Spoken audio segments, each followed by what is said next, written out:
On arrive sur un chapitre un petit peu plus dense. Je vais vous montrer comment créer des formulaires dans nos pages web. Je ne sais pas si vous voyez, on parle notamment de zones de texte, saisie de mots de passe, cases à cocher, boutons, liste déroulante. Il y a tout un tas de choses qu'on peut insérer dans nos pages web comme ça pour créer des éléments interactifs. Alors ne soyez pas frustrés, je vous le dis tout de suite, on va savoir afficher un formulaire, mais on ne va pas savoir tout de suite le traiter, comment analyser les données. Pour ça, il faudra utiliser un autre langage, comme PHP, que vous pourrez découvrir après avoir vu ce cours. Les formulaires permettent de rendre votre page interactive. Ils peuvent contenir des zones de texte, des cases à cocher, des listes déroulantes, des boutons, etc. Nous allons voir dans ce chapitre comment créer des formulaires en HTML. Vous ne pourrez par contre pas tout à fait les exploiter parce qu'il faudra utiliser un autre langage serveur comme PHP pour récupérer les saisies de vos utilisateurs. On verra ça dans un autre cours. Alors on commence. Comment créer un formulaire en HTML ? On va utiliser pour ça la balise form. Tout votre formulaire devra se trouver à l'intérieur. Vos cases à cocher, vos boutons, etc. Vous allez avoir besoin d'ajouter deux attributs à cette balise form. L'attribut méthode, qui peut prendre soit la valeur get, soit la valeur post. Ça indique la façon dont les données seront envoyées. Et pour faire simple, dites-vous qu'on utilise 99% du temps post, car c'est ce qui permet d'envoyer un maximum de données. Et il y a aussi l'attribut action, c'est l'adresse de la page qui va récupérer les données et les enregistrer. C'est là que vous indiquerez généralement une page PHP capable de traiter les données. Mais là, ça dépasse le niveau de ce cours. Donc pour le moment, contentez-vous d'imaginer qu'il y a une page magique qui arrive à traiter les données derrière. Commençons par les zones de saisie. On peut en créer qui acceptent une seule ligne ou plusieurs lignes. La plus classique de toutes, c'est input type égale texte. Et ça crée une zone de texte. Par contre, ce n'est pas suffisant. Il faut donner un nom à nos champs pour qu'on puisse ensuite les traiter, par exemple en PHP. Comme ça, on pourra dire ensuite « Ah oui, ce qu'on m'envoie là, ça c'était le pseudo du visiteur, et ça c'était sa ville, etc. » Avec l'attribut name, vous pouvez donner un nom à vos champs. Par exemple, name égale pseudo. Chaque champ doit avoir un nom différent pour qu'on puisse les distinguer. En plus de ça, vous pouvez créer des libellés pour indiquer au visiteur ce qu'il doit saisir. Pour ça, vous allez utiliser la balise label et vous allez la relier au champ grâce à un ID. Ça nous fait écrire un peu au final ce code. Vous voyez, c'est un petit peu répétitif parce qu'on a name égale pseudo et aussi ID égale pseudo. Mais name, c'est pour nommer le champ pour pouvoir le traiter ensuite, tandis que ID, c'est pour faire le lien avec le libellé. Comme ça, si un visiteur clique sur votre pseudo, eh bien, le curseur sera automatiquement placé dans le champ de texte correspondant. Sachez que vous pouvez aussi ajouter d'autres attributs sur le champ. Notamment, il y a l'attribut maxLength qui permet de limiter le nombre de caractères. Il y a aussi l'attribut value qui permet de pré-remplir la valeur qui est affichée dans le texte. Et vous avez aussi placeholder qui sert à donner un exemple de ce qu'il faut saisir. C'est un peu différent de value. Simplement, c'est grisé et on va écrire par-dessus avec placeholder. Maintenant qu'on sait ça, on va pouvoir aller un peu plus vite et découvrir d'autres types de champs. Avec le type password, vous créez une zone de saisie de mots de passe. Et du coup, les caractères qu'on saisit sont cachés. Avec la balise textArea, vous créez une zone de texte à plusieurs lignes. Vous pouvez changer sa taille en CSS avec width et height ou en HTML avec rows et cols pour indiquer le nombre de lignes et le nombre de colonnes.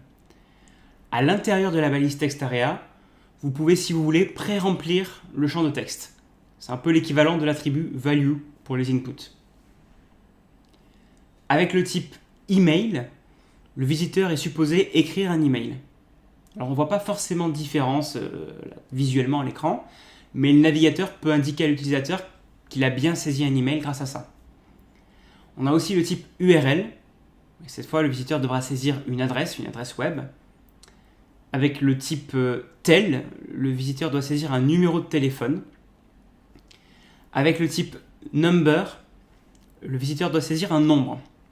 D'ailleurs, vous pouvez ajouter les attributs min et max pour indiquer les valeurs minimales et maximales.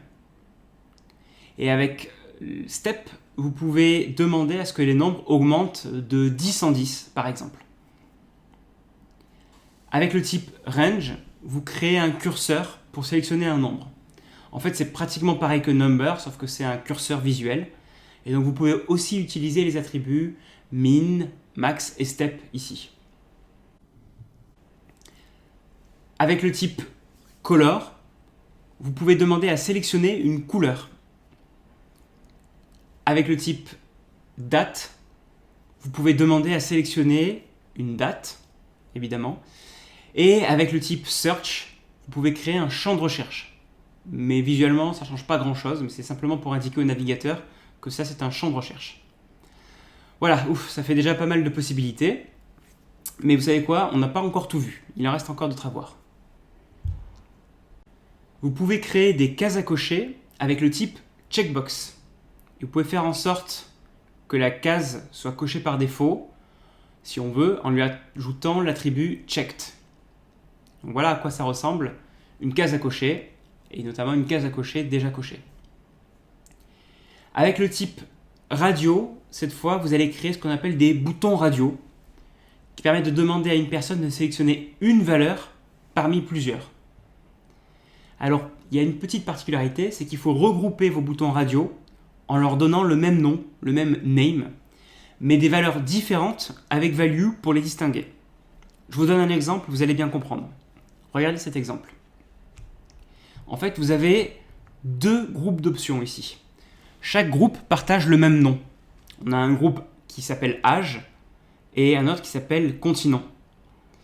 Et à quoi ça sert de partager le même nom? C'est pour que l'ordinateur sache que vous pouvez sélectionner une seule valeur du premier groupe et une seule valeur du deuxième groupe. Il y a une autre variante si vous voulez. Vous pouvez aussi créer des listes déroulantes avec la balise select, qui doit contenir plusieurs options, avec la balise option. Voici un exemple de liste déroulante par exemple. Et si vous voulez qu'une option soit sélectionnée par défaut, vous pouvez lui ajouter l'attribut selected. Allez, il nous reste encore quelques techniques à connaître. Je voudrais vous montrer la balise fieldset, qui vous permet de regrouper plusieurs champs de formulaire entre eux visuellement. Ils seront en fait dans un même cadre. Et avec la balise legend, vous pouvez aussi donner un nom à ces sections. Encore quelques autres astuces. Regardez par exemple l'attribut autofocus. Vous pouvez l'utiliser une seule fois sur une page. Ça permet de faire en sorte que le curseur soit directement placé dans le champ en question dès le chargement de la page. On a aussi l'attribut required qui oblige le visiteur à remplir le champ avant d'envoyer le formulaire. Dernier élément de formulaire à connaître, le fameux bouton. Il suffit pour ça d'utiliser le type submit. Et avec l'attribut value, vous pouvez indiquer ce qu'il faut afficher sur le bouton si vous voulez. Normalement, vous placez généralement un bouton envoyer à la fin de votre formulaire.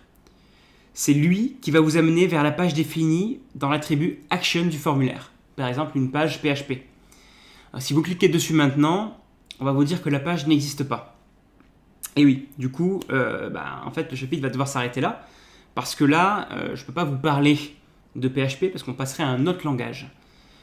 Pour vous, la suite de l'aventure, si vous voulez aller plus loin et savoir traiter les données envoyées par le formulaire, ça consiste à apprendre un langage serveur. Donc, je vous ai parlé de PHP, mais sachez que vous pouvez aussi faire du Python, du Ruby ou du Java. Ça marche vraiment tout aussi bien. Choisissez juste le langage qui vous attire le plus. Le gros intérêt de ces langages serveurs, c'est qu'ils permettent de récupérer les données et de les enregistrer. Mais c'est vraiment un autre monde, et donc on n'en parlera pas dans ce cours.